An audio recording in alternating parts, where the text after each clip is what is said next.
कराची जी jail चौरंगी वटि super market के लगल बाहि ते 24 कलाक गुज़री वञण बावजूद बि ज़ाब्तो न अची सघियो आहे। उन हवाले सां वीडियो लिंक ते मौजूदु आहे आमिर सुपरो। जी आमिर। जी बिल्कुल, हींअर असां मौजूदु आहियूं सुपर मार्केट जंहिंमें काल्ह सुबुह जेको आहे ओचितो गोदाम में बाहि वकोड़े वई, मगर 24 कलाकनि बावजूद हिन बाहि ते ज़ाब्तो नाहे अची सघियो ऐं यकीनन बाहि हीअ जेकी आहे उहा ई ओतिरी तेज़ आहे जेकी काल्ह सुबुह लॻी। पूरे कराचीअ जूं फायर ब्रिगेड जूं गाॾियूं मौजूदु आहिनि, उन सां गॾोगॾु पाकिस्तान नेवी जूं बि फायर ब्रिगेड जूं गाॾियूं मौजूदु आहिनि ऐं प्राइवेट पाणी जा टैंकर आहिनि उहे बि मौजूदु आहिनि, पर ही बाहि ते ज़ाब्तो नाहे अची सघियो ऐं बाहि हिनमहिल बि तेज़ीअ सां जेको आहे सो ग्राउंड खां ॿिए फ्लोर ते पहुची वई आहे ऐं यकीनन जेकी बाहि आहे इहा ख़तरनाक आहे। हिन जो धुओं जेको आहे सो ज़हरीलो धुओं परे परे ताईं नज़र अचे पियो। हिते डिप्टी कमिश्नर पिणु हिते मौजूदु हुयो, उन बि मीडिया सां ॻाल्हाईंदे चयो त असीं काल्ह खां कोशिशि करे रहिया आहियूं त हिन बाहि खे विसाइजे, पर ही बाहि हिनमहिल ताईं नाहे विसी सघी। ॿिए तरफ़ कमिश्नर कराची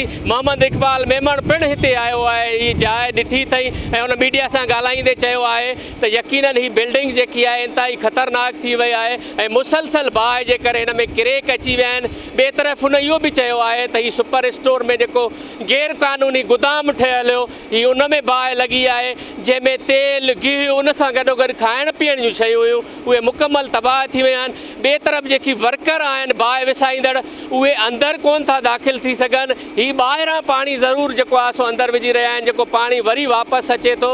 DC फिरोज़ाबाद आसमा बि इहा ई ॻाल्हाईंदे चयो त हीअ जेकी बाहि आहे इंतिहाई ख़तरनाक आहे। जेकी हिन बिल्डिंग में रहंदड़ जेको 170 खां वधीक फ्लैट हुया 15 मंज़िला बिल्डिंग में, काल्ह ई हिनखे मुकमल ख़ाली करायो वियो ऐं उन सां गॾोगॾु जेकी भर में जेके बिल्डिंगूं ॿियूं आहिनि उन्हनि खे बि वार्निंग ॾिनी वई आहे त हिन बिल्डिंग में मुकमल हर तरफ़ खां क्रेक अची विया आहिनि। क्रेक पवण खां पोइ मीडिया खे बि साइड ते कयो वियो आहे त ख़ुदा न ख़ासि कंहिं जानी नुक़सान खां बची सघे त यकीनन अवां रोडनि ते ॾिसंदव अधु फुट खां वधीक पाणी बीठल आहे, पर हीअ जेकी बाहि आहे उन ते कंट्रोल नाहे अची सघियो। हिते वर्कर बि मौजूदु आहिनि जेकी मुसलसल कमु कनि पिया ऐं हीअ बाहि इन करे नथी विसी सघे त हिन जो धुओं तेज़ आहे, हिन में जेकी बाहि विसाईंदड़ आहिनि उहे अंदरि दाख़िल नथा थियनि, उन जो तेज़ाब एतिरो आहे, ज़हरीलो धुओं आहे ऐं हीअ बाहि ग्राउंड खां ॿिए फ्लोर ते पुगी आहे ऐं यकीनन ही पूरी बिल्डिंग ख़ाली कराई वई आहे। मां अव्हांखे ॿुधाईंदो हलां त हिते